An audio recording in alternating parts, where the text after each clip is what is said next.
Are we okay for time? Aye. Next up is Margaret Hadden, who's going to tell you some more about her Clint. Margaret Clint again, this is a wee story. Glad the skills teach about the birds and the bees, because I've never been able to explain it to Margaret Clint, but I was really embarrassed when Clint came home for the skill and says, "Can you and my daddy no get married?" I says, "Son, we are married. Can you no see our wedding photo on the sideboard? Well, me and your father outside the kirk with Uncle Jimmy and Auntie Jenny. What do you think I was wearing a white frock and a veil for? I ken the photo spoilt with your granny Limerick greeting and holding a big white hanky up to her een. She wasn't very pleased when your Uncle Jimmy put that caption on it. You be good to my Willie Jessie Brown.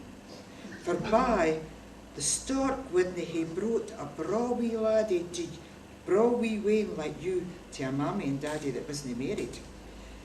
Clint said, "Mammy, Pim Brown was telling us all what a great time he had at his father's wedding. And he asked if I had enjoyed myself at yours. I told him I couldn't mind being there, so I thought you might not be married. So wee Jimmy Smith's father has told him he can bring 12 pals to his wedding. Jimmy's gained first chance to anybody who'll ask him to their mammy or their daddy's wedding, so I suppose I'll no get unless you get married again.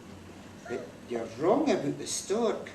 Wee Jeannie McBean and her brothers have never had a father, but they've got lots and lots of uncles. Each yin brings them money, gives them money and brings them presents, and Saturday night their new uncle gave them money to go to the pictures and more for a feed after it. He's a rare laugh, he likes a joke.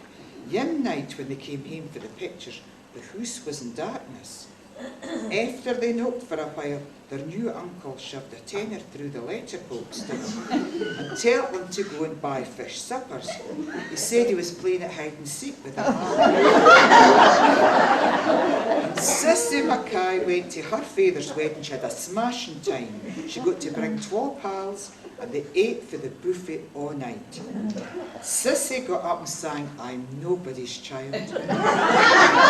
She made out £12 in tips for the guests. Yin old wifey was greeting, but her granny was fizzing. I would be a lot better off if I had 12 mammies and 12 daddies. Archie Gardner has that.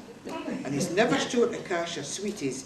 He just has to say to his daddy and stepmother, "My real mammy is buying me a bike, but I'd far rather have a computer to make me clever, so you would be proud of me."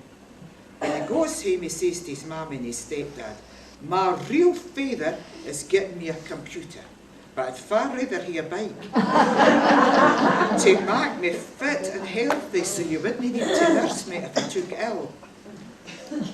Through no getting enough fresh air, Archie kent he wouldn't get found out because his mammy and daddy didn't talk.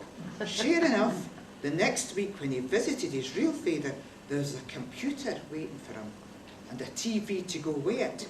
At the end of the month, he got a brown mountain bike for his mammy. I was worried because I kent my man wouldn't want to go through the rigmarole or wedding to give Oor Clint a party. But when he came in, he had a talk with Clint.